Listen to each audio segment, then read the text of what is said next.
urgensi ya, urgensi mempelajari syirik.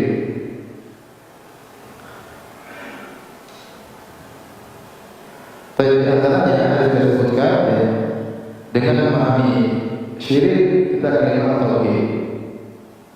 Dengan memahami syirik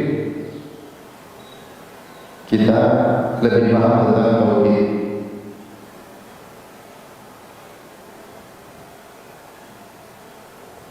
Kemudian syirik adalah dosa yang pertama kali diperintahkan untuk mengingatkannya. Dosa yang pertama kali diperingatkan. Pertama kali diperingatkan oleh Allah Subhanahu wa taala. Allah Subhanahu wa taala kita tahu Nabi sallallahu alaihi wasallam bi'ikram. Rasulullah SAW di sebelah ini ikram sekitar 3 kali. Wa usila bil mudaththir, dan Nabi diangkat jadi seorang Rasul dengan menulis kata mudaththir. Maka Rasulullah diberitakan untuk berdakwah. Dan dalam kata mudaththir ya, dalam mudaththir Al-Quran dari Allah berkata dan berada tinggalkanlah. Di situ dalam surat Al-Mudaththir Allah memerintahkan Nabi untuk memperingatkan manusia dari bahaya kesyirikan, itu penyembahan kepada berhala. Dan belum ada begitu larangan mengkhamar, larangan untuk berzina. Yang belum ada. Yang pertama ada larangannya, larangan untuk berbuat kesyirikan.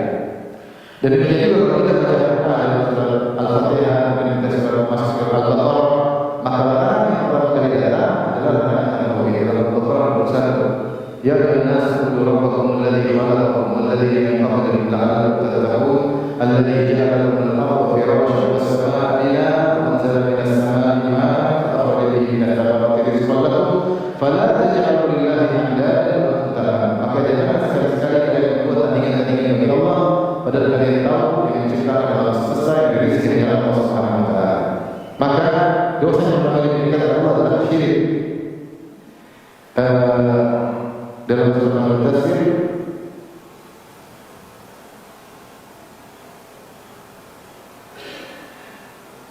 ya, perintah larangan syirik.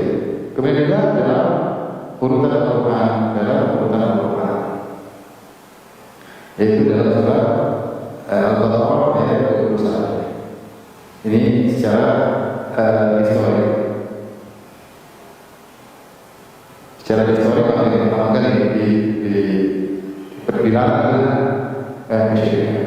Tapi di antara kita kondisi pada syirik ini adalah dosa terbesar. Jadi maksud saya ketika kita perhatikan secara historik dosa yang pertama kali dilarang adalah syirik. Padahal kita ini banyak sekali kemungkaran yang terjadi di Jazirah Arab. Semua kemungkaran ada. Minum khamar, orang lagi kadang-kadang minum khamar. Kata-kata bangga kalau saya minum khamar. Minum khamar ada kesuksesan. Sehingga orang Arab dahulu membuat syair-syair namanya Abiyat Korea. Baik-baik saya tentang khamar. Karena mereka merasa keberhasilan kalau saya minum khamar. Zina dan berbagai macam model. Pembunuhan juga tersebar ketika bunuh anak-anak yang dibunuh juga tersebar ketika ini. Peperangan, berbuat buruk kepada tetangga, makan bangkai, macam-macam. Jadi tersebar luar biasa. Tetapi yang pertama kali Allah Taala syirik. Kemudian di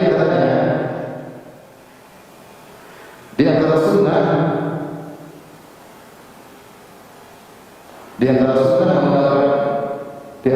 metode dakwah mengenalkan masyarakat akan keburukan-keburukan, memberitahu masyarakat atau memperingatkan masyarakat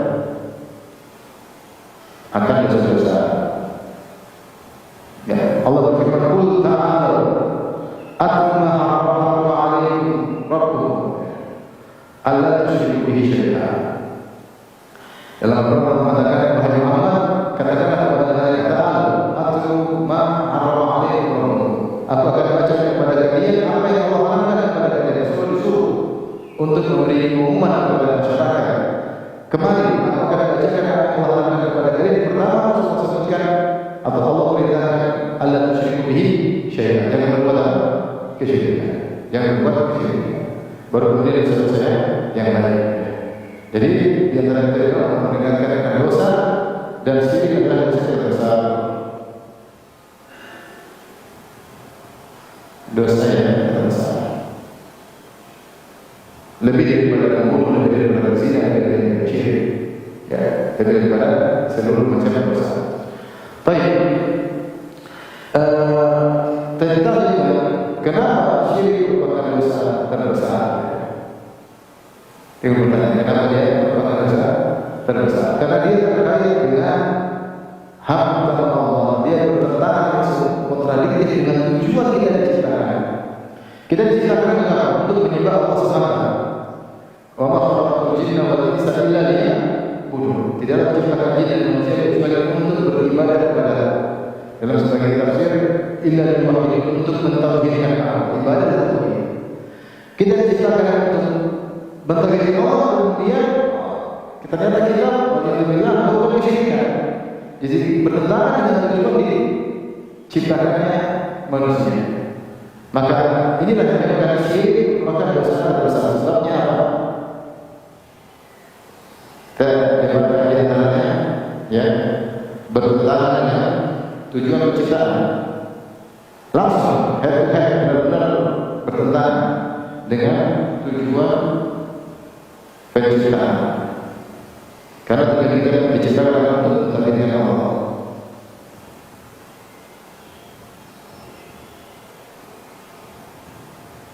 Ini satu. Yang kedua, kenapa sini? Karena hak utama Allah, dosa-dosa yang lain, terkait dengan hak manusia.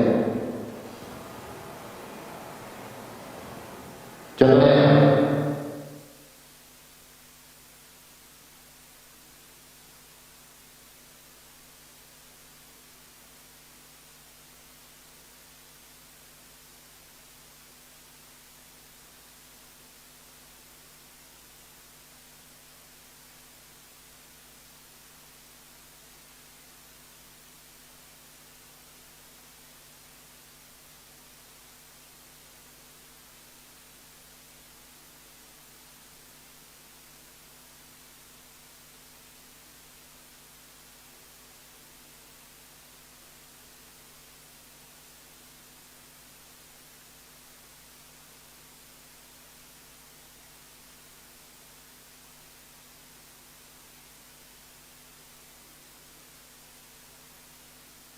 bagi Allah menyakiti ini.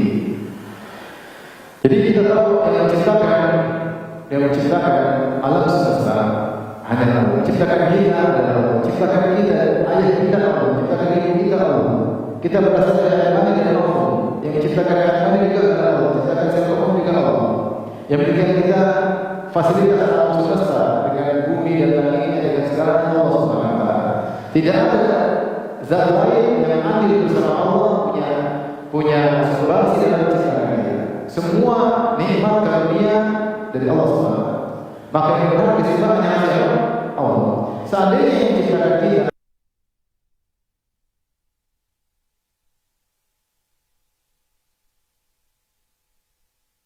kita adalah hasil dari kerjasama dua zat ini. Paham? Seandainya ada yang menciptakan kita selain Allah yang bekerjasama dengan Allah menciptakan kita, maka zat yang bekerjasama dengan Allah pun harus kita sembah. Tetapi yang menciptakan kita hanya Allah, maka hanya Allah yang kita sembah. Makanya ketika Rasulullah berkata kepada ditanya,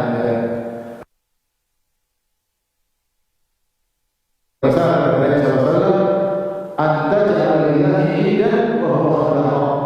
Engkau mengambil tandingan bagi Allah padahal yang menciptakan kamu hanya Allah. Ini logika sederhana. Engkau mengambil tandingan bagi Allah untuk ibadati sebagaimana ibadat Allah padahal yang menciptakan kamu di masa Allah. Seandainya yang menciptakan kita adalah Allah, dia berhak untuk disembah. Kalau seandainya ada selain Allah ikut menciptakan kita berhak menyerahkan ibadah kepada Dia sebagaimana kita menyerahkan ibadah kepada Allah. Namun karena menciptakan kita hanya Allah, jadi berhak untuk disembah. Analogi sederhana. Ibarat ada seorang orang tua pada anaknya yang melahirkan dia ibunya, yang merawat dia ibunya sama bapaknya, yang membesarkan dia sekolah, semua sampai jadi orang di sekolah SMP S3, setelah jadi orang tidak jadi berbakti kepada ilmu yang lain. Nah ini tidak bisa seperti itu. Dia berbakti kepada orang lain. Ya. Ibarat ada seorang suami dia seorang wanita yang kasih makan suami tersebut, yang kasih kesabaran suami tersebut, kemudian dicium sama laki-laki yang di semua saya kemudian berikan kecantikan kepada orang lain. Yang menciptakan kita Allah SWT. Kita harusnya hanya beribadah kepada Allah. Ternyata kita beribadah kepada Allah. Ibarat ada pegawai yang gaji kita, kasih makan keluarga kita, tapi dia kerja sama orang lain. Dan syirik ini jadi sesama terkait dengan hak Allah. Ada manusia lain mencuri, membunuh, dia masih terkait dengan hak manusia yang lain. Maka masih mungkin untuk diampuni, masih mungkin untuk diampuni.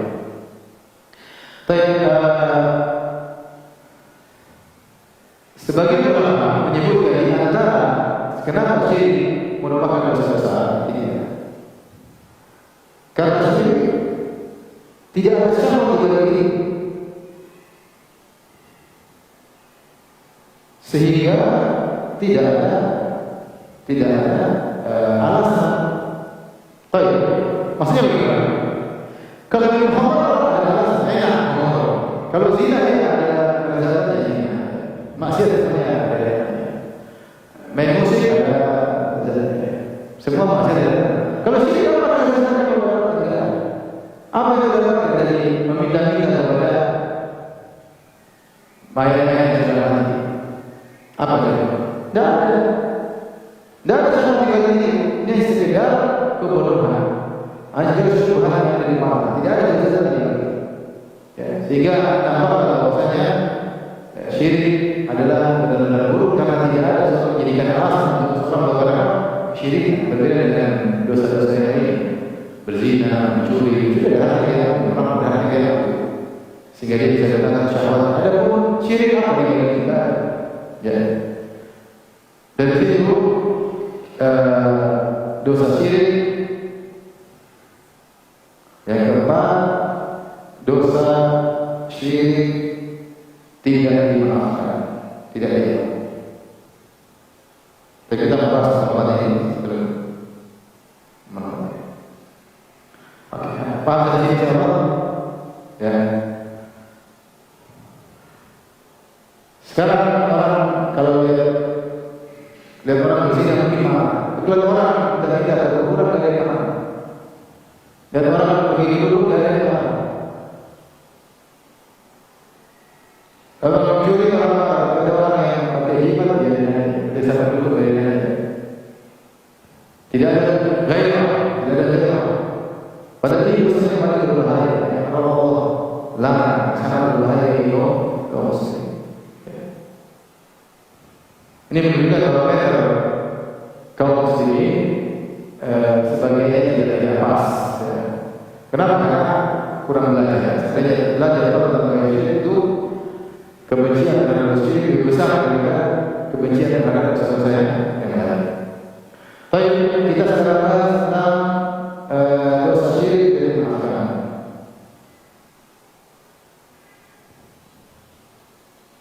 Tidak dimaafkan. Baik, dua kondisi. Jika seseorang syirik lalu bertobat sebelum wafat, maka ini diampuni. Ya, diampuni. Allah Subhanahu wa taala berfirman dalam surat Az-Zumar, "Qul ya ayyuhalladzina asrafu 'ala anfusihim la taqnatu min rahmatillah, innallaha yaghfiru dzunuba jami'an. Innallaha yaghfiru dzunuba jami'an." Sesungguhnya Allah mengampuni seluruh dosa. Itu termasuk dosa syirik. Kalau dosa syirik tidak bisa ditobati sama sekali, maka tidak ada malah. Malah semua musyrik tidak bertobat, kemudian sebelum meninggal sudah bertobat, maka jika itu bertobat sebelum wafat, maka dia diampuni oleh Allah Subhanahu wa taala. Kondisi kedua, jika ini terkait dosa syirik tidak diampuni maksudnya syirik besar, syirik besar. Nanti kita bahas syirik kecil. Sekarang syirik besar, syirik akbar atau besar. Baik. Kondisi kedua, jika meninggal wafat dalam kondisi syirik, belum bertobat dari syirik, belum bertobat. Bagaimana sekarang ini? Semua dosa selain syirik, jika seorang nanti meninggal di atas dosa tersebut, meskipun tidak bertobat, masih ada kemungkinan untuk diampuni. Contoh ini, contoh seorang meninggal lagi berzina atau meninggal banyak kejadian lagi berzina, ya meninggal. Lagi narkoba meninggal, lagi merampok meninggal.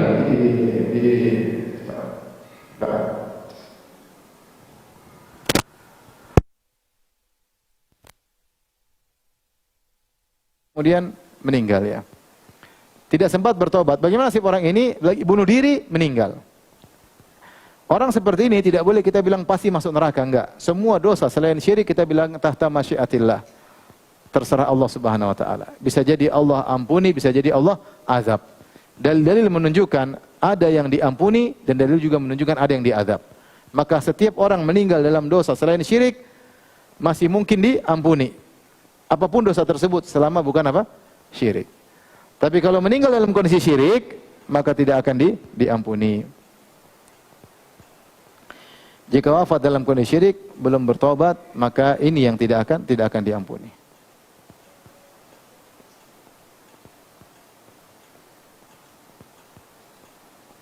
Tidak akan diampuni. Berbeda dengan dosa-dosa yang lain.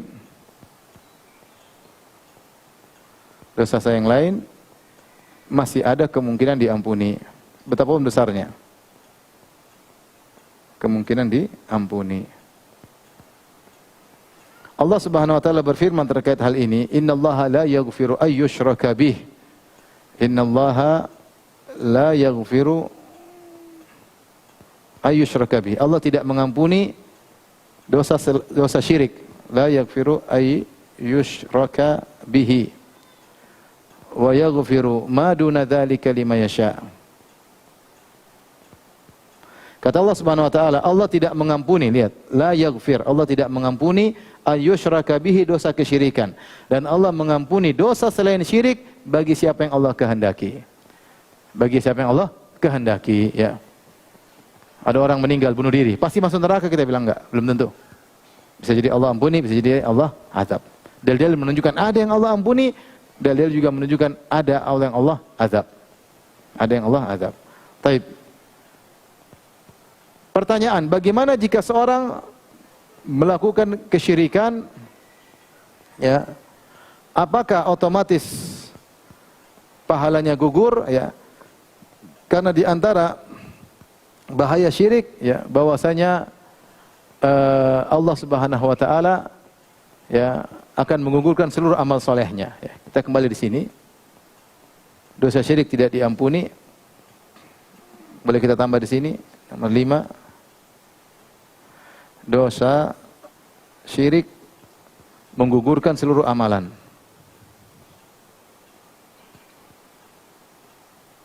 Seluruh amal soleh. Ya. La in asyrakta walau asyraku la habita anhum ma kanu ya'malun. Ya, kata Allah Subhanahu wa taala, la in asyrakta la yahbatanna amaluk. La in asyrakta la yahbatanna amaluk.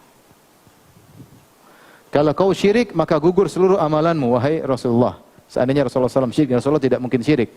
Tapi seandainya Rasulullah SAW pun terjerumus dalam syirik, maka akan gugur seluruh amalannya. Wala takunanna minal khasirin, engkau benar-benar akan termasuk orang yang merugi. Kalau Nabi saja diancam demikian, apalagi selain Nabi SAW. Ini diantara dosa, bahaya dosa kesyirikan. Taib, kita bahas di sini.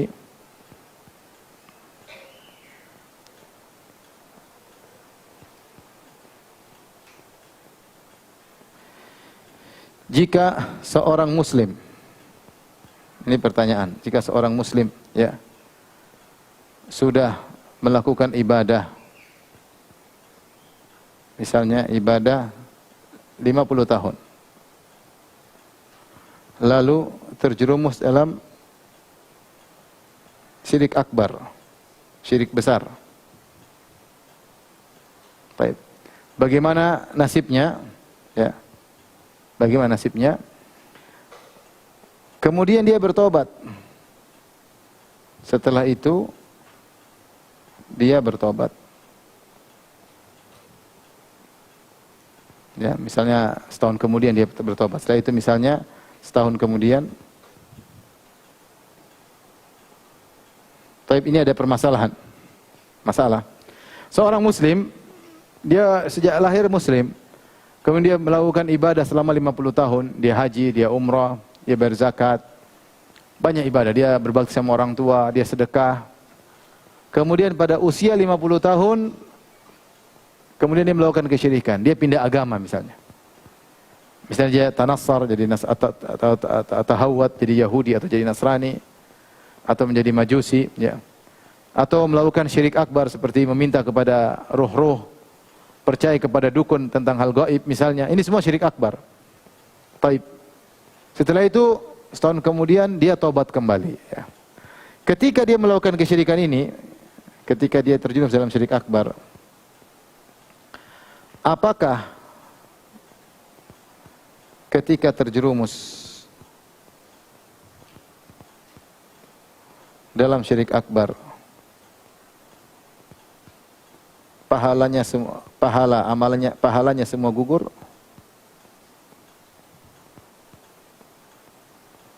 Maka ini ada khilaf di kalangan para ulama, khilaf, dua pendapat. Pendapat pertama, pendapat mazhab Maliki. Mazhab Maliki mengatakan seluruh amalannya gugur. Jadi nol dia. Seluruh amalannya dari usia 0 hingga 50 tahun gugur. Gugur, hilang otomatis. Otomatis. Jika dia bertobat, maka dimulai dari nol lagi. Jika dia bertobat, dihitung dari awal lagi. Pahalanya dari awal lagi. Ini pendapat kenceng. Jadi hati-hati. Sudah beribadah 60 tahun, 50 tahun, syirik selesai, hilang semua. Percaya sama dukun, selesai. Nol lagi, nol. Kenapa? Karena Allah mengatakan, la in asyrakta la yahbatanna amaluk. Kalau kau melakukan dosa syirik, gugur seluruh amalanmu.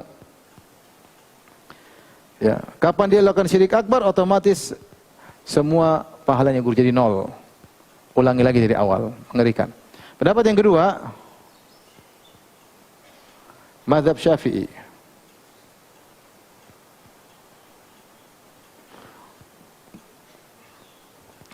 Mazhab Syafi'i diperinci.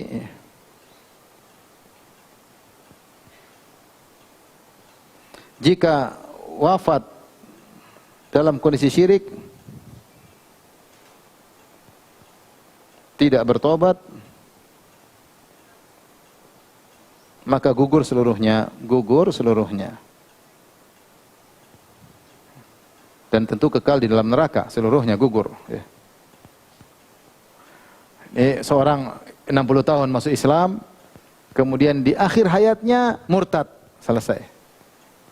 Maka dia amalnya gugur semuanya, ya.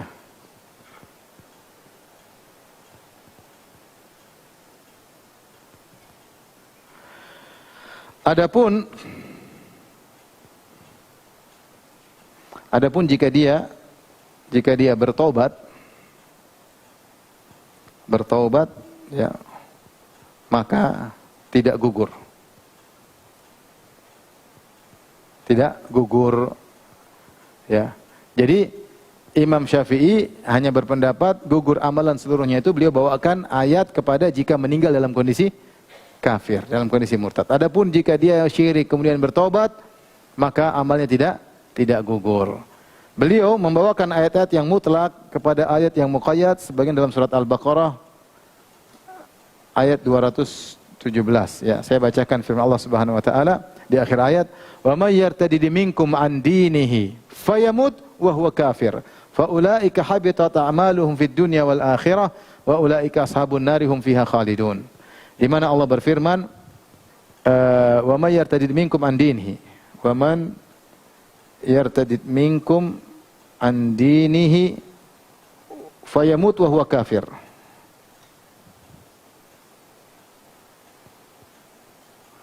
Di sini Allah mengatakan siapa yang murtad di antara kalian dari agamanya, lantas dia mati dalam kondisi kafir. Jadi ada syaratnya kata Imam Syafi'i. Di sini ada qaid wa huwa kafir, meninggal dalam kondisi kafir. Artinya apa? Kalau meninggal dalam kondisi kafir, baru faulaika habitat a'maluhum, baru seluruh amal solehnya gugur. Adapun kalau dia bertobat, maka amal yang sebelumnya tidak gugur. Ini pendapat lebih ringan dari pendapat Imam Malik. Faedahnya apa? Faedahnya dalam masalah khilaf begini. Ada seorang Islam sejak lahir. Kemudian umur 45 dia berhaji. Faham? Dia berhaji. Kemudian umur 60 dia murtad. Kemudian umur 61 dia masuk Islam lagi. Pertanyaannya, dia wajib haji lagi atau tidak? Faham? Saya ulangi. Ada orang sejak lahir Muslim, umur 45 haji Islam, berarti sudah gugur kewajiban haji kan? Haji kan cuma wajib sekali. Terus 60 dia murtad. Nikah sama perempuan Nasrani, kemudian ikut perempuan Nasrani tersebut, murtad. Kemudian tahun 61, tahun berikutnya dia sadar, dia masuk Islam kembali. Ketika dia masuk Islam kembali, apakah dikatakan dia masih kaya? Apakah dia wajib haji lagi atau tidak? Khilaf di kalangan para ulama. Menurut mazhab Imam Malik wajib haji karena seluruh amal dia dari 0 sampai 60 gugur semua. Ketika 60 sampai 61 itu hitung ulang. 60 sampai 61 dia murtad, umur 61 dia masuk Islam lagi, berarti hitung ulang. Seperti dia 0, maka dia wajib haji lagi. Kata Imam Malik. Adapun menurut Imam Syafi'i tidak perlu wajib lagi. Kenapa? Karena ketika dia benar, dia dari umur 0 sampai 60, kemudian 60 dia syirik, gugur. Kemudian dia murtad, 61 masuk Islam lagi, kembali lagi semuanya. Kembali lagi apa? Semuanya. Secara dalil lebih kuat pendapat Imam Syafi'i rahimahullahu taala, ya. Secara dalil, ya. Kenapa? Karena dalil menunjukkan bahwasanya kalau ada seorang kafir, jangankan muslim, orang kafir.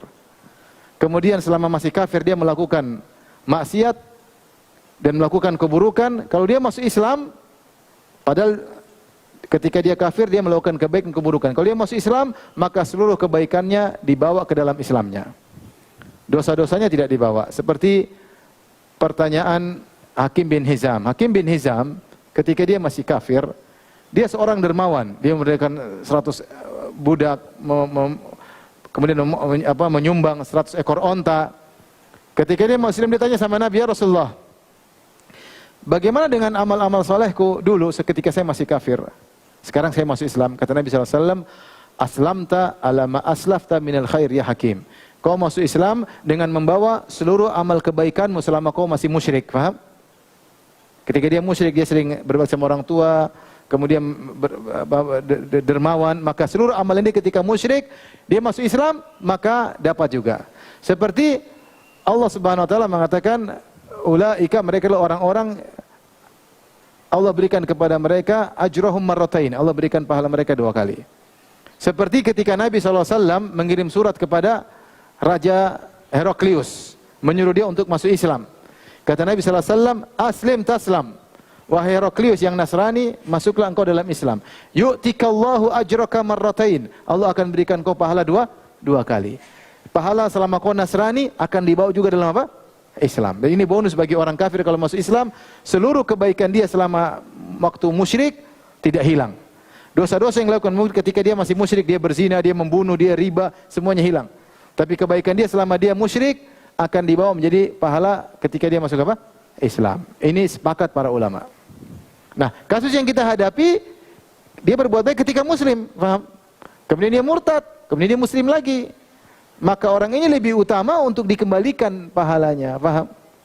Karena ketika dia melakukan amal soleh dalam kondisi muslim, kemudian dia murtad, kemudian dia muslim lagi, maka pahala dia dibawa lagi, tadinya gugur kembali lagi.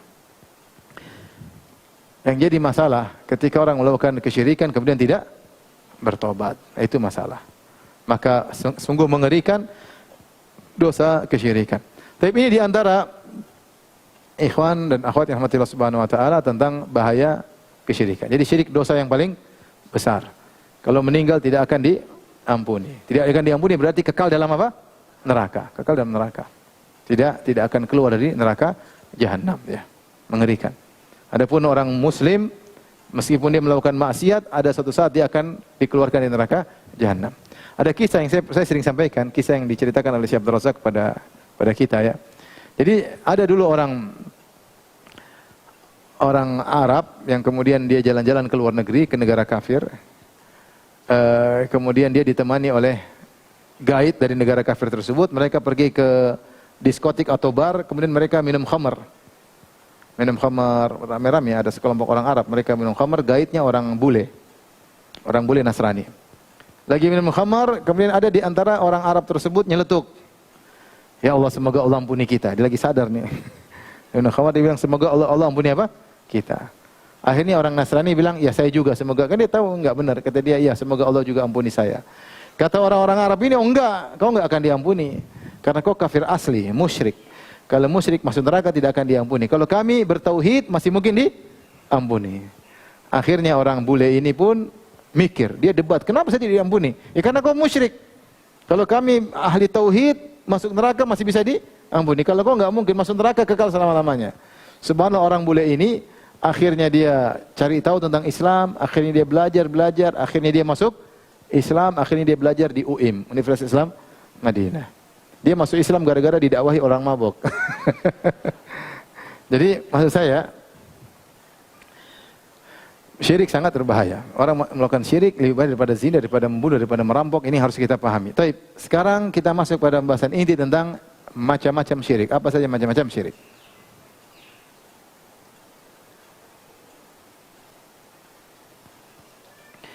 Syirik, definisi syirik. Syirik adalah definisinya, ya. Syirik secara bahasa, kemudian secara istilah. Apa maknanya? Etimologi dan terminologi. Kalau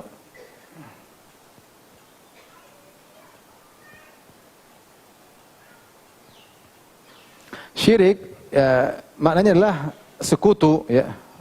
Sekutu, ya. Seperti syarik, sekutu dalam perdagangan, ada sekutu. Secara bahasa artinya apa? Sekutu.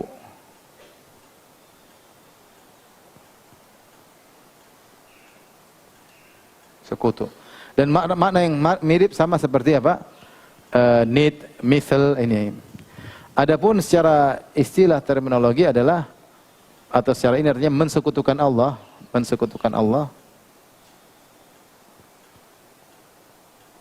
dengan selain Allah. Saya dikatakan seorang dikatakan musyrik jika dia mensekutukan Allah dengan selain apa? Allah. Ya.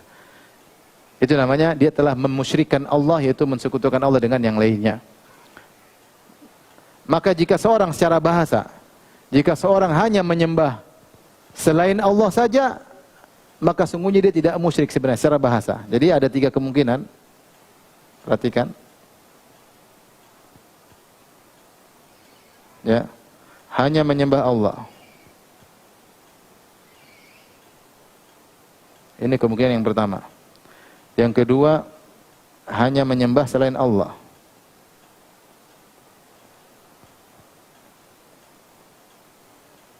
Yang ketiga, ini yang kedua, menyembah Allah dan selain Allah.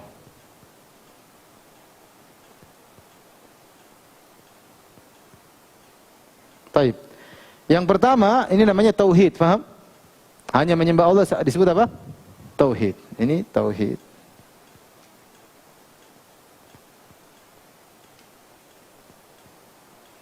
Kalau hanya menyembah selain Allah dan tidak menyembah Allah, maka ini bukan syirik. Hanya menyembah selain Allah dalam kurung dan tidak menyembah Allah,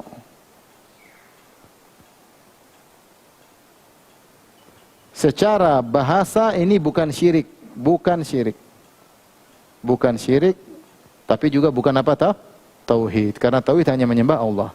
Syirik itu jika mensekutukan menyembah Allah dan selain Allah, itu baru namanya apa sih? Syirik. Paham? Makanya mensekutukan Allah dengan selain Allah. Kalau ada orang tidak menyembah Allah, tidak mengenal Allah, tidak dikatakan dia kafir, tapi bukan syirik. Syirik itu mensekutukan apa? Allah. Dia menyembah Allah dan juga menyembah selain Allah. Sebagaimana orang musyrikin Arab dahulu. Orang musyrikin Arab dahulu, mereka menyembah Allah dan juga menyembah selain Allah. Mereka mencintai Allah dan juga mencintai selain Allah. Itu baru dikatakan syirik. Sehingga lafal syirik ini menunjukkan ada makna sekutu, mensekutukan. Sehingga isyarat bahwasanya namanya orang musyrik itu juga menyembah Allah. Dari sini kita pahami, sebenarnya dikatakan oleh Sun'ani, berarti orang musyrik itu juga menyembah Allah.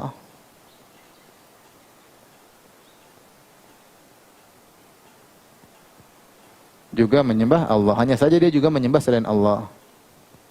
Itu bedanya dengan kalau ahli tauhid hanya menyembah Allah. Adapun orang musyrik berarti orang musyrik itu juga menyembah Allah. Hanya saja menyembah juga kepada selain Allah. Paham ya? Ini secara bahasa. Tapi secara terminologi apa itu namanya syirik? Syirik adalah taswiyatu ghairillah ma'allah fima huwa min khasaisillah. Secara kita ini menyamakan. Syirik adalah menyamakan selain Allah dengan Allah pada perkara-perkara yang merupakan kekhususan Allah. Kekhususan Allah. Ya. Kalau ini merupakan kekhususan Allah, berarti kita bilang ada zat lain seperti Allah, maka itu syirik. Contoh, kita bilang ada yang bisa mencipta selain Allah. Kita bilang ini syirik. Karena yang bisa mencipta hanyalah siapa? Allah. Kita bilang ada yang berhak disembah selain Allah. Ini syirik. Karena yang berhak disembah kecuali hanya siapa? Allah. Kita bilang ada orang mengatakan ada yang tahu ilmu gaib selain Allah. Kita bilang enggak. Yang tahu ilmu gaib itu hanya siapa? Allah. Itu khususan Allah. Maka siapa yang meyakini ada yang tahu ilmu gaib yang terjadi besok hari selain Allah, maka dia musyrik. Karena dia meyakini ada selain Allah yang sama dengan Allah pada perkara-perkara yang merupakan keistimewaan kekhususan Allah. Kekhususan Allah itu banyak. Dia Maha Pencipta, dia Maha mengetahui hal gaib, ya. Dia yang berhak untuk disembah. Ini semua kekhususan Allah Subhanahu wa taala. Siapa yang meyakini ada selain Allah sama dengan Allah dalam perkara-perkara yang merupakan kekhususan Allah, maka dia telah terjerumus dalam kesyirikan. Inilah definisi kesyirikan yang luas. Yang luas, ya. Baik. Kita akan membahas tentang macam-macam syirik. Ini definisi syirik.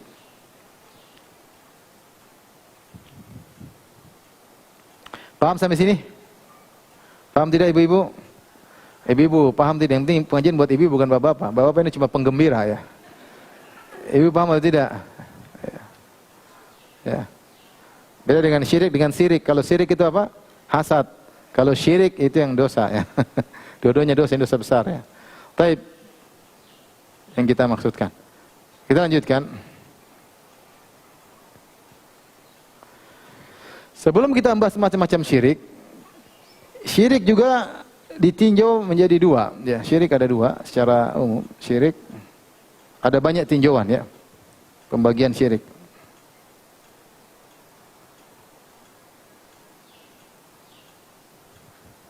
Ada ditinjau dari besar kecilnya.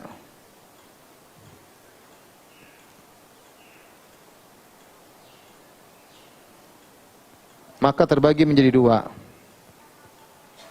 yaitu syirik akbar sama syirik apa? Asghar. Kemudian ditinjau dari, misalnya ditinjau dari nampak atau sembunyi.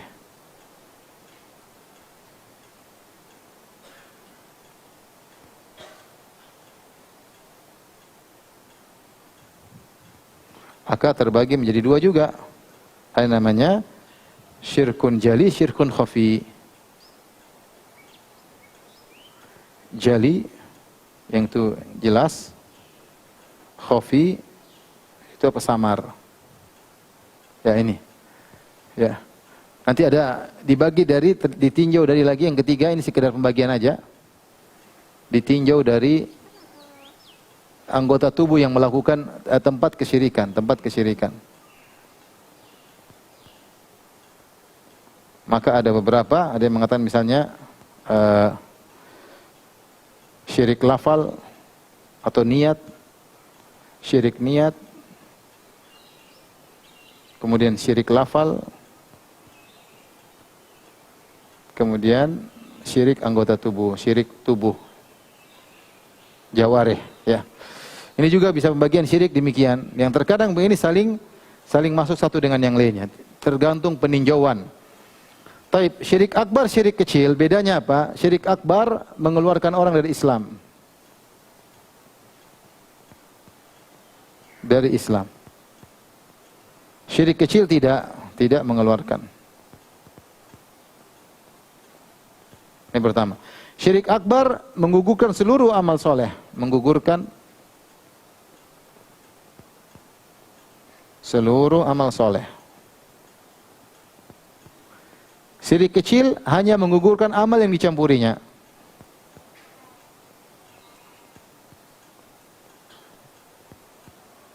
Amal yang dicampurinya. Contoh sederhana, ada orang melakukan amal soleh, haji, umrah, kemudian dia minta kepada mayat, ini syirik akbar. Dia bilang, Mbah Fulan, tolonglah saya Mbah Fulan, ke mayat, minta kepada roh-roh, ya. Atau dia beristighosah, ya Abdul Qadir Jailani, aghithni, tolong saya Abdul Qadir Jailani. Ini syirik akbar, berdoa kepada selain Allah Subhanahu wa taala. Maka seluruh amalnya gugur. Seluruh amalnya apa? Gugur. Dan ketika itu dia murtad. Karena dia melakukan syirik apa? Akbar. Faham? Atau dia minta kepada Nabi Isa. Abdul Qadir Jailani masih kalah. Ada yang lebih hebat daripada Abdul Qadir Jailani. Rahimahullah. Siapa Nabi? Isa. Ya Isa, ya Isa, ya Yesus misalnya. Berarti dia udah musyrik. Paham? Ketika itu berarti dia murtad, keluar dari Islam, dan seluruh amalnya apa? Gugur. Adapun syirik kecil misalnya riya. Dia bersedekah supaya bisa dipuji. Bersedekah, ketika sedekah dia foto, kemudian dia posting. Saya membantu misalnya ada korban apa dengan uang sekian, niatnya untuk dipuji. Maka ketika itu dia tetap muslim. Karena syirik asghar ini dosa besar, tetapi tidak sampai membuat orang keluar dari apa? Islam. Seperti dosa-dosa besar lainnya seperti membunuh, berzina, tidak mengeluarkan dari Islam. Yang kedua, yang gugur cuma amal soleh yang tercampur riya tersebut, yaitu sedekah dia ketika itu. Mungkin 5 menit sebelumnya dia sedekah 10.000 kepada fakir miskin, dia ikhlas, maka diterima. Yang 1 juta dia sedekah untuk orang terkena bencana alam, tapi dia posting, dia pamer, dia riya, maka itu yang gugur. Tidak seluruh sedekahnya gugur, paham? Tapi hanya sedekah yang tercampur riya saja yang gugur. Baik, di antara bedanya akbar dan asghar, biasanya akbar itu terkait dengan tujuan. Zatnya sendiri syirik.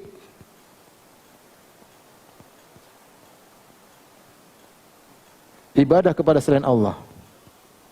Ibadah kepada selain Allah. Adapun syirik asghar biasanya hanyalah perantara. Hanyalah perantara. Contoh, menyembelih kepada selain Allah, menyembelih kepada jin, potong ayam untuk jin. Ini syirik. Dan ini langsung syirik akbar. Kenapa? Karena menyembelih itu ibadah. Ketika dia serahkan ibadah ini kepada selain Allah, syirik akbar. Ini contoh. Berdoa, wa annal masajidillahi fala tad'u ma'allahi ahada. Jangan berdoa kepada selain Allah Subhanahu wa taala. Kemudian dia berdoa kepada selain Allah, berarti dia beribadah kepada selain Allah. Karena doa adalah ibadah, ad-du'a huwal ibadah, doa adalah ibadah. Kemudian dia beribadah, berdoa kepada selain Allah, maka dia syirik akbar. Ini syirik akbar. Syirik kecil biasanya hanyalah perantara. Seperti riya itu seorang tidak beribadah kepada manusia, dia hanya minta pujian, paham? Tapi dia tidak sedang beribadah kepada orang tersebut. Tetap ibadahnya kepada Allah, tunduknya, salatnya kepada Allah, tapi dia minta pujian. Ini sarana, tidak terkait dengan apa? Zat ibadah tersebut sendiri. Seperti pakai jimat syirik kecil, karena dia yakini ini sebab. Ya, beda kalau dia bilang jimat ini bisa menghidupkan, mematikan, maka syirik akbar. Tapi kebanyakan orang pakai jimat bilang apa ini? Sebab. Yang bikin berhasil Allah, tapi ini cuma apa? sebab. Ini juga tidak boleh, sarana. Ya, sarana. Sehingga syirik kecil biasanya terkait dengan sarana, syirik besar biasanya terkait langsung zatnya itu sendiri merupakan ibadah kepada selain Allah Subhanahu wa taala.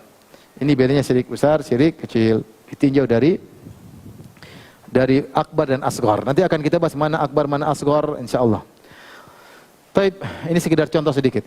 Syirik juga ditinjau dari nampak dan tersembunyi. Ada syirik jali, syirik yang jelas seperti misalnya menyembelih kepada selain Allah, ya.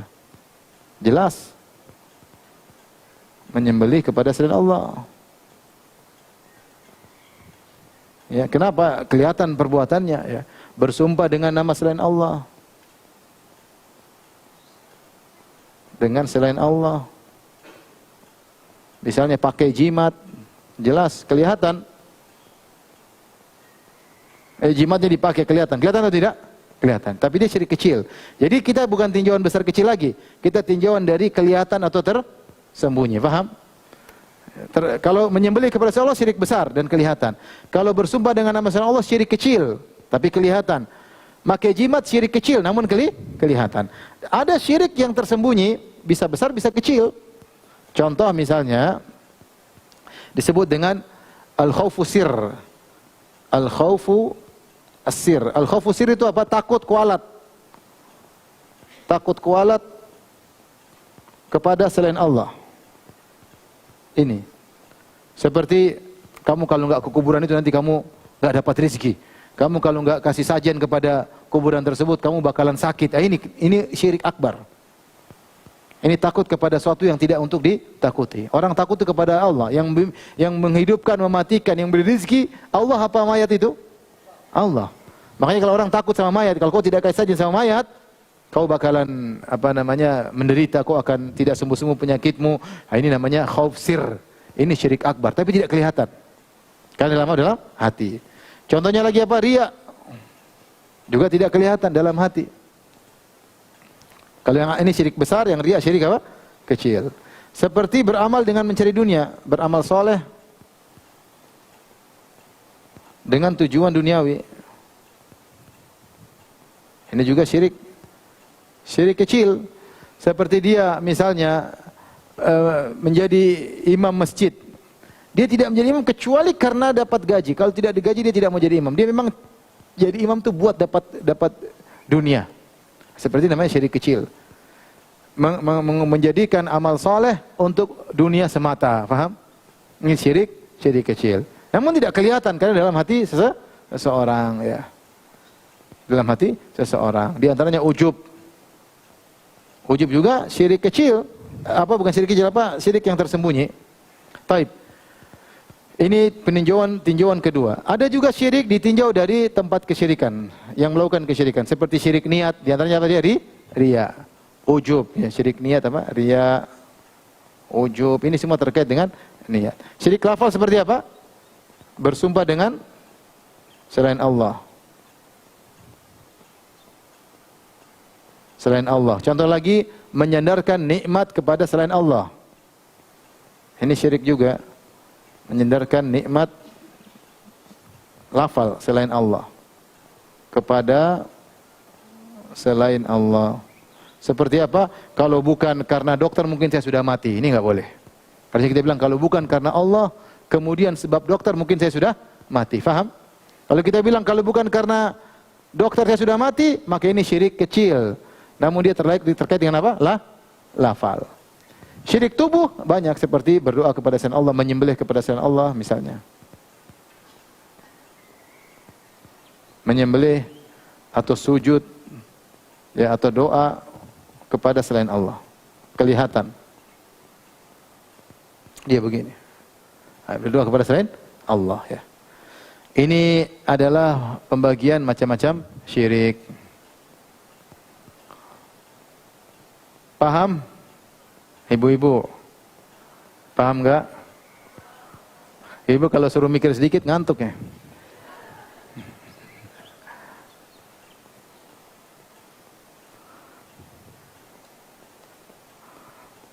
Taib.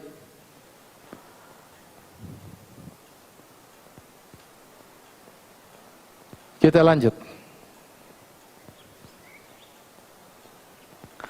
Lanjut apa tanya jawab Ibu?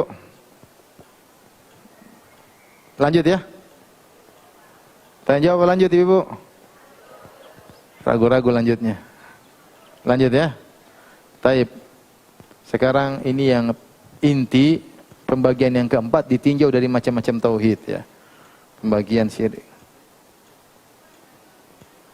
Hah? Ini pembagian pertama, pembagian kedua, pembagian ketiga, paham? Pembagian keempat, pembagian syirik yang keempat ditinjau dari lawannya. Apa lawan syirik? Tauhid. Itu tauhid. Maka syirik dibagi menjadi tiga.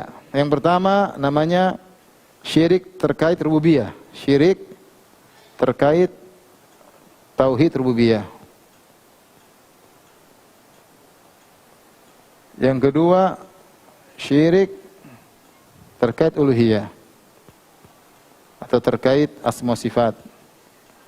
Tauhid sifat, asma dan sifat. Yang ketiga syirik terkait uluhiyah. Terkait tauhid uluhiyah.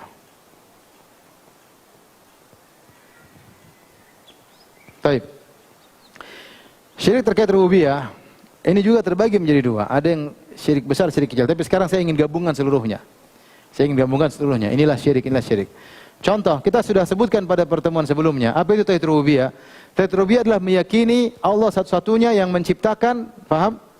Yang mengatur alam semesta, ya, yang memiliki alam semesta. Itu namanya tauhid rububiyah.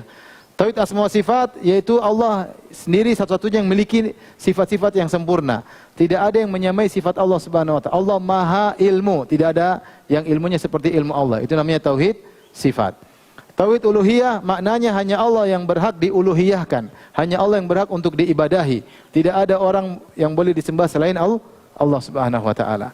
Nah, lawan daripada itu semua namanya syirik, syirik rububiyah, syirik uluhiyah, syirik asma wa sifat. Tapi di antara syirik terkait rububiyah misalnya meyakini ada pencipta selain Allah atau meyakini Allah tidak esa. Taib. Yang meyakini Allah tidak esa, ada yang meyakini Tuhan ada dua, Tuhan dua, ada yang mengatakan Tuhan apa? Tiga. Trinitas. Yang meyakini Tuhan dua seperti apa? Seperti Majusi. Meyakini Tuhan api dan Tuhan apa? Kegelapan. Ya. Meyakini Tuhan tiga seperti apa? Nasrara dan apa? Hindu. Ya, Nasara atau Hindu, Tuhan tiga sama dengan satu. Hindu juga Tuhan tiga sama dengan apa? Satu. Di antaranya juga yang juga pelengkap dari ini meyakini tidak ada Tuhan. Ini apa? Ateis. Karena kita tahu yang menciptakan ada, dia mengatakan Tuhan tidak ada. Dan ateis juga macam-macam. Ada yang mengatakan Tuhan tidak ada. Ada yang mengatakan Tuhan ada, kemudian Tuhan mati, selesai. Alam jalan sendiri.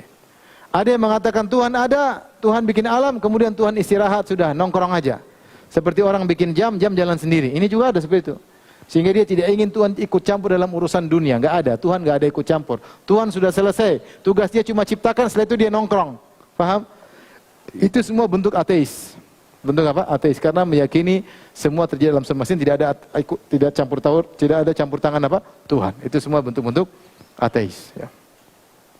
Ini syirik. Di antara syirik dalam rububiyah misalnya meyakini alam azali. Ini keyakinan orang falasifah. Kata mereka, alam ini tidak ada yang ciptakan. Dia azali seperti Tuhan. Dia sama Tuhan sama-sama ada. Dia sama Tuhan sama-sama ada. Bukan Tuhan dulu baru alam, enggak, tapi sama berbarengan, tanpa ada yang menciptakan. Dan ini adalah syirik dalam rububiyah, karena meyakini alam terjadi tanpa pencipta. Padahal kita tahu semua alam semesta adalah ciptaan siapa? Allah. Ini seperti syiriknya falasifah Yunani diikuti dengan Farabi dan Ibnu Sina. Ini termasuk kesyirikan. Kemudian contohnya meyakini Ada yang diberi hak otonomi untuk ngatur alam. Ngatur sebagian alam. Ini syirik akbar juga. Seperti meyakini bahwasanya Nyi Roro Kidul ngatur pantai laut selatan. Siapa yang kasih izin? Allah kasih izin. Tidak ada Allah kasih izin kepada makhluk untuk ngatur sebagian apa? Makhluknya. Tidak ada. Ya. Dikasih otonomi sehingga dia bisa ngatur. Tidak ada. Ya. Malaikat gunung, malaikat hujan semua menjalankan atas perintah siapa? Allah. Malaikat maut tidak asal cabut nyawa. Allah yang tentukan siapa yang dicabut nyawanya. Bukan malaikat apa? Maut. Mereka yang jalankan apa? Tugas. Adapun meyakini Nyi Roro Kidul diberi hak otonomi, otoriter khusus untuk bisa ngatur pantai selatan, ini syirik akbar. Atau meyakini ada dewa khusus, jin khusus ngatur gunung Merapi, ini juga apa?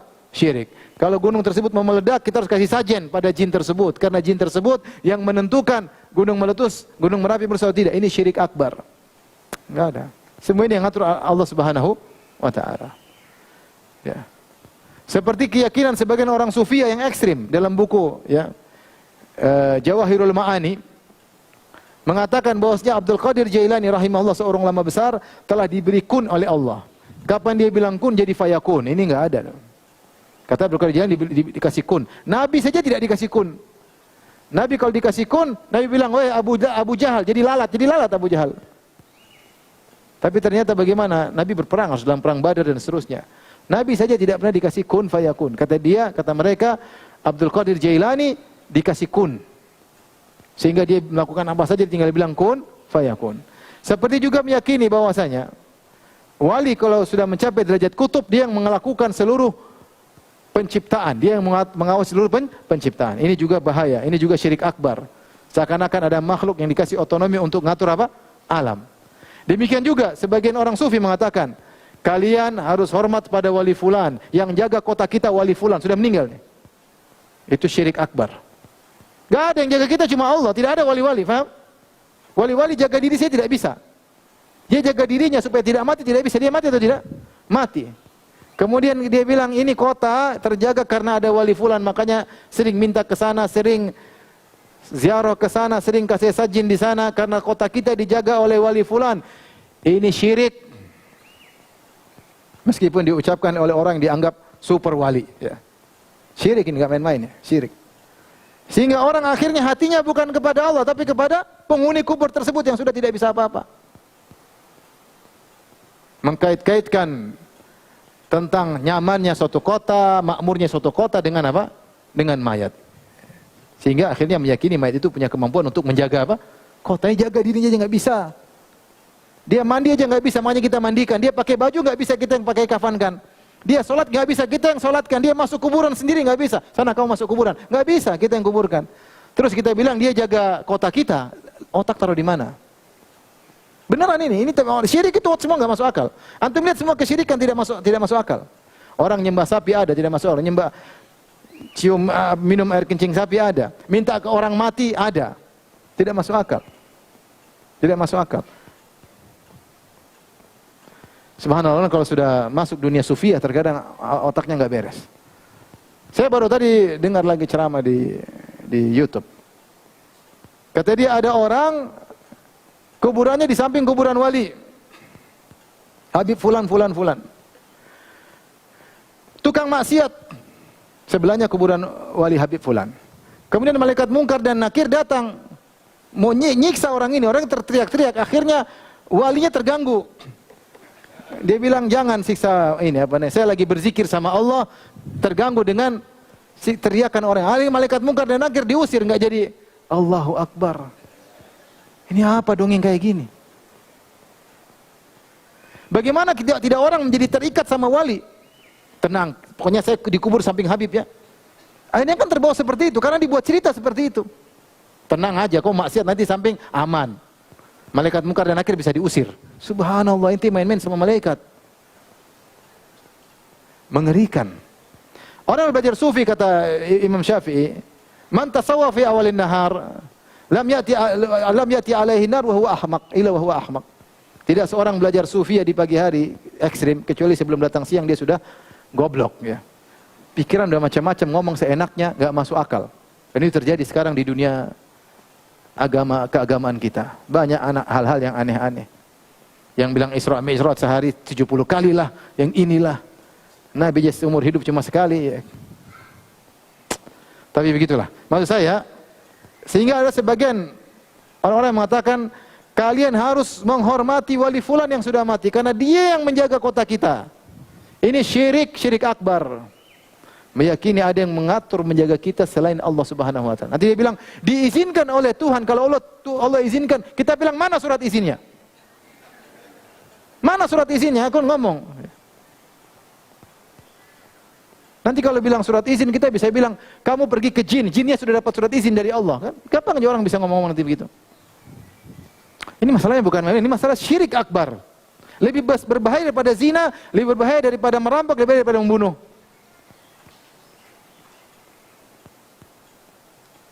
Baik, waktu sudah habis, itu kita singkat-singkat aja. Syirik terkait asma sifat, seperti misalnya meyakini selain Allah punya sifat seperti Allah. Contoh apa? Contoh bilang tangan Allah seperti tangan kita, itu syirik. Yang bilang mujassimah ya. Tangan Allah sama seperti tangan kita. Misalnya. Ini syirik. Contoh lagi masalahnya istiwa Allah sama dengan istiwa kita. Sama dengan kita. Nuzul Allah sama dengan kita. Misalnya. Ini semua syirik akbar. Seperti ada yang berdosa atas nama Ibnu Taimiyah rahimahullahu taala ya. Dia mengatakan, saya ketika ke negeri Syam, saya melihat Ibnu Taimiyah turun dari mimbar dan dia berkata, sungguhnya Allah turun ke langit dunia sebagaimana saya turun dari mimbar saya. Sehingga orang bilang Ibnu Taimiyah kafir, padahal ini dusta besar. Tahun yang dia sebutkan, dia lihat Ibnu Taimiyah turun dari mimbar, itu Ibnu sedang di penjara. Ibnu Taimiyah sedang ada di penjara. Ini orang kalau benci sama Ibnu Taimiyah bikin cerita macam-macam. Ibnu Taimiyah yang anti seperti malah dituduh mengatakan dia menyamakan Allah dengan dirinya. Kalau Ibnu Taimiyah bilang gini, kita bilang Ibnu Taimiyah kafir. Karena telah menyamakan sifat Allah dengan sifat apa? Makhluk. Paham? Di antara juga misalnya yang mengatakan ada yang tahu ilmu gaib. Selain Allah. Ini juga syirik. Karena yang tahu ilmu gaib cuma siapa? Allah. Qul la ya'lamu man fis samawati wal ardil ghaiba illa Allah. Katakanlah, tidak ada yang tahu hal yang gaib di langit dan di bumi kecuali Allah. Yang tahu hanya Allah Subhanahu wa taala. Kata Allah, "Ma tadri nafsun madza taksibu ghadan." Tidak ada satu jiwa pun yang tahu apa yang dilakukan besok. "Wa ma tadri nafsun bi ayyi ardin tamut." Dan tidak ada yang tahu di mana dia akan meninggal dunia. Enggak ada yang tahu ilmu gaib. Nabi pun tahu ilmu gaib cuma sedikit. Allah kasih tahu sebagian sebagai bukti dia seorang nabi. Kata Allah, alimul ghaibi fala yuzhiru ala ghaibihi ahada illa man irtada min rasulin. Dialah Allah yang tahu ilmu gaib dan Allah tidak menampakkan ilmu gaibnya kepada siapapun kecuali Rasul Allah kasih tahu. Sebagian, tidak semuanya. Rasul dari kalangan malaikat atau Rasul dari kalangan manusia. Selain Rasul tidak ada yang tahu tentang ilmu gaib. Makanya para ulama mengatakan, siapa yang meyakini dukun bisa meramal masa depan dan meyakini kebenarannya, dia kafir. Kenapa? Berarti dia meyakini dukun sama dengan Allah. Sama-sama tahu masa depan. Padahal yang tahu masa depan cuma siapa? Allah. Tidak boleh juga kita mengatakan Muhammad SAW tahu ilmu gaib. Nggak boleh, syirik. Kecuali yang Allah kasih tahu. Kalau kita bilang Nabi tahu ilmu gaib secara mutlak, nggak boleh, syirik. Berarti kita menyamakan Muhammad SAW dengan siapa? Allah. Dan dalam Al-Quran jelas. Ya. Qul la amliku li nafsi naf'an wala dharran illa ma syaa Allah. Walau kuntu a'lamul ghaiba lastakthartu minal khair. Katakanlah wahai Muhammad. Ya. Aku tidak menguasai kemudaratan, kemanfaatan untuk diriku. Kalau saya tahu ilmu gaib, tentu saya akan banyak melakukan kebaikan. Wa ma massaniya su', dan tidak akan aku ditimpa dengan keburukan. Nabi disuruh bilang saya tidak tahu ilmu gaib. Ketika ada seorang remaja bersenandung kemudian berkata wa fina nabiyyun ya'lamu fil ghad, dan di tengah-tengah kita ada seorang nabi yang tahu apa yang terjadi besok, maka Rasulullah marah. Nabi tidak tahu yang terjadi besok. Dan nabi-nabi semuanya seperti itu. Contoh sederhana, kisah Nabi Yusuf sama Nabi Yakub. Nabi Yusuf hilang, Nabi Yakub tahu nggak di mana Nabi Yusuf? Nggak tahu. Makanya dia nangis-nangis, paham? Dia nggak tahu Nabi Yusuf di mana. Nabi Sulaiman, tahu nggak ada Ratu Bilqis? Nggak tahu. Yang kasih tahu siapa? Burung hudhud. Dia nggak tahu. Dia nggak tahu. Kemudian bilang, Nabi tahu semua, nggak benar. Nabi saja waktu sallallahu alaihi wasallam, waktu Aisyah tuh kalungnya hilang, Nabi kan cari, seluruh sahabat cari sampai pagi nggak ketemu kalungnya di mana. Ternyata kalungnya ketindes onta. Sampai subuh hari mereka bingung, mereka sholat nggak ada air, seperti ada yang tayamum, ada yang sholat tanpa tayamum bahkan. Kemudian ternyata ketika pagi hari ontanya berdiri, ketahuan kalungnya di bawah apa? Onta. Ontanya pun tidak lapor sama Nabi, ada kalungnya di bawah sini, nggak ada. Di situ yang cari kalung siapa? Ada Nabi, ada Abu Bakar, ada Umar, ada Utsman, ada orang-orang soleh di jannah surga. Tidak tahu di mana kalung tersebut. Jangankan bicara masa depan, sekarang aja kalung hilang Nabi tidak tahu. Waktu istri Nabi Aisyah dituduh berzina, Rasulullah sudah pergi, Aisyah masih ketinggalan. Dituduh berzina sama Sofwan bin Mu'attal As-Sulami. Nabi bingung istrinya berzina atau tidak. Sampai sebulan penuh Nabi tidak tahu. Nabi tidak tahu masa lalu. Sampai Allah turunkan ayat membela siapa? Aisyah. Siapa yang kasih tahu Nabi kalau Aisyah tidak berzina? Allah Subhanahu wa taala. Kalau Nabi tahu ilmu gaib, Nabi pasti tahu. Oh, ini gini. Nabi enggak tahu. Ketika Allah Subhanahu wa taala menceritakan kisah Nabi Nuh kepada Nabi, Allah mengatakan, "Tilka min amba'il ghaibi nuhiha ilaik. Ma kunta ta'lamuha anta wala qaumuka min qabli hadza." Inilah cerita dari berita gaib tentang kisah Nabi Nuh yang kami ceritakan kepada engkau Muhammad. Ma kunta ta'lamuha, sebelumnya kau tidak tahu. Nabi tidak tahu ilmu gaib. Oleh karenanya kalau ada pujian yang berlebihan kepada Nabi, seperti mengatakan ya bahwasanya wa inna min judika dunya wa dharrataha, di antara kedermawanan wahai Rasulullah adalah dunia dan akhirat. Wa min ulumika ilmal qalami wal ilmal lauhi wal qalami, dan di antara ilmu wahai Muhammad adalah ilmu lauhil mahfuz. Ini enggak benar. Kita cinta sama Nabi lebih daripada kedua orang tua kita, lebih dari kita, tapi tidak boleh kita berlebihan kepada Nabi. Yang tahu ilmu gaib cuma siapa? Allah Subhanahu wa taala. Adapun Nabi yang dikatakan sebagian, dia tidak tahu secara mutlak. Makanya Nabi SAW ketika gerhana, beliau takut hari kiamat, sampai beliau lari sampai isbal, sampai sarung beliau kena takut, enggak tahu apa yang terjadi. Tapi itu syirik dalam semua sifat, menyamakan sifat Allah dengan sifat makhluk. Syirik terkait uluhiyah seperti apa? Beribadah kepada selain Allah, semua bentuknya ya. Beribadah kepada selain Allah. Seperti apa? Berdoa kepada selain Allah.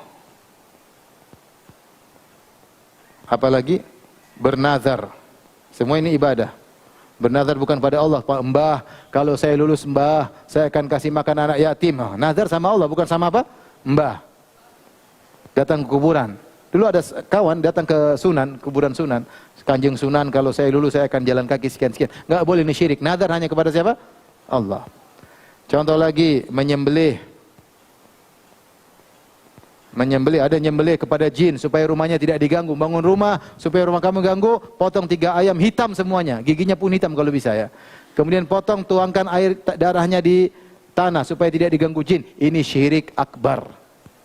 Nyembelih hanya untuk Allah. Sebagaimana kalau kita akikah nyembelih untuk Allah, kalau kita korban nyembelih untuk siapa? Allah. Kalau kita hajian nyembelih untuk apa? Allah. Ini nyembelih untuk jin, syirik akbar. Ya. La'anallah man dzabah li ghairillah. Allah melaknat orang yang menyembelih kepada selain Allah. Berdoa hanya kepada Allah, tidak boleh berdoa ya wali, wali enggak boleh. Nangis sama Allah bukan kepada wali. Wali pun enggak bisa apa-apa. Nabi Muhammad saja waktu perang Badar dia berdoa. Dia tidak bisa lakukan apa di hadapan Abu Jahal dan teman-temannya. Dia berdoa. Istaghitsuna rabbakum, sampai Allah berikan dalam Quran, ketika kalian beristighatsah kepada Allah. Nabi berdoa sampai ridanya jatuh, berdoa terus. Tidak boleh kita ke Nabi, ya Nabi saya enggak punya anak, ya Nabi saya, ya kanjeng Nabi, syirik. Minta sama Allah, Nabi aja enggak bisa. Minta sama Nabi, nah boleh. Dan nanti kalau boleh minta sama Nabi Muhammad, boleh dong minta sama Nabi Isa. Boleh atau tidak? Nabi Isa orang soleh atau tidak? Boleh dong minta sama Isa. Sama-sama Nabi. Ini minta lagi kepada Abdul Qadir Jailani, minta kepada Sayyidul Badawi, di YouTube ada itu. Orang wanita sampai nangis-nangis, ya Syekh Al-Arab, wahai sembuhkanlah anakku, gitu kayak gitu, ngeri. Sambil nangis-nangis. yang lebih histeris atau lebih menangis ketika minta kepada wali daripada kepada Allah. Minta-minta ke kuburan lebih nangis, lebih berharap daripada minta di masjid kepada Allah Subhanahu wa taala. Ini syirik akbar, ya. Syirik akbar. Tapi inilah Bapak dan Ibu yang rahmatillah Subhanahu wa taala, sebagian dari model-model kesyirikan, tentu tidak semua, kalau tidak ada, tapi kita hanya memberi gambaran tentang apa itu syirik dan macam-macam kesyirikan dan bahaya kesyirikan. Semoga Allah mewafatkan kita di atas tauhid dan menjauhkan kita di atas dari kesyirikan. Demikian, kalau ada yang bertanya saya persilahkan. Wallahu taala alam bisawab. Kalau tidak ada, alhamdulillah ya.